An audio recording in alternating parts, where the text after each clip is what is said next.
Muslims are proud to claim Muhammad descended from the great family line of Abraham and Ishmael, but will prove to you that Muhammad's genealogy is completely a made-up one. I grew up believing that Muhammad came from the line of Abraham through Ishmael. Guess what? The Quran not once mentions something like that. So it's a wishful thinking. Muslims claim that he's from the lineage of Ishmael, but boy oh boy, we're going to destroy that claim, and we'll show you that it's nothing but a lie. It is Marneld to ask a direct lineage or a direct words to prove during Muhammad era that someone is really a descendant of Ishmael and or Isaac, generally if he is not an Arabs or an Israelites. But as for the Arab peoples, it is undoubtedly that there were many descendants of Ishmael. Did you not understand? God gave the Canaan to Abraham as for his son Isaac and as for Isaac descendants. This is also written in Qur'an. So as therefore as God has a covenant also to Abraham concerning his son Ishmael's kingdom, so that is why God also given the Arab to Ishmael descendants, although like Israel, Canaan, there are who are left to live that are not their blood and flesh.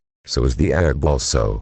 The Arabs originally did not start from the blood of Ishmael, as there are already peoples when Ishmael migrate there from Canaan to Egypt and to Arab. It was known the first who lives there are the descendants of Akbar, in Yemen, and then the descendants of Abraham from his second wife Keturah.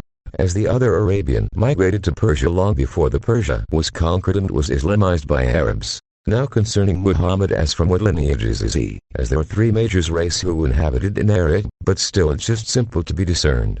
As God has a two covenants with Abraham concerning his two sons, first to Isaac, second to Ishmael, as these covenants concerning the two kingdoms too, so is if the first is the Isaac covenant or kingdom, as this was also being justified in Quran, as these are first the Israel, second the Romans mainly the Europe the descendants of Esau, then as the second kingdom was but fulfilled through Jesus, as he called Ahmad aka Muhammad. There is no doubt that Muhammad was been called by Jesus, since the Ishmael kingdom was about his descendants as their own kingdom too, so as therefore there must be an own leaders, so as therefore also the leaders in church of Ishmael, must be the descendants of Ishmael. God said, there none God but me, so it is one belief, one doctrine, that is why what was in RCC is what was also given to Muhammad. The church, the doctrine, the Bible, which was known in Arabic as Quran. It is both written in Quran and Bible that it is Judaism Muhammadiism Christianity, or Muhammadiism Christianity, or Christianity what was given to Muhammad. This was justified both in Bible and Quran, as was cited.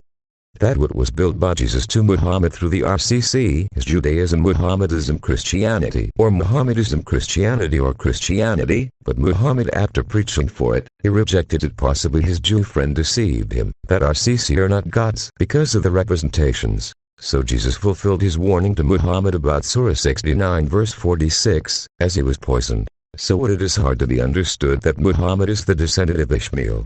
Did you not understand when the Israel was divided into two kingdoms, they have different leaders or their own leaders but the same religion. So is Isaac and Ishmael the two brothers with different kingdoms as different leaders but same religion. So as to be asked, if God and Jesus did not let his covenant to Isaac to be given to another lineage, as God and Jesus gave it to the Romans mainly the Europe the descendants of Esau, so why God and Jesus will give it to the one who was not a descendant of Ishmael if God and Jesus' covenant is understood to be with Ishmael and his offspring?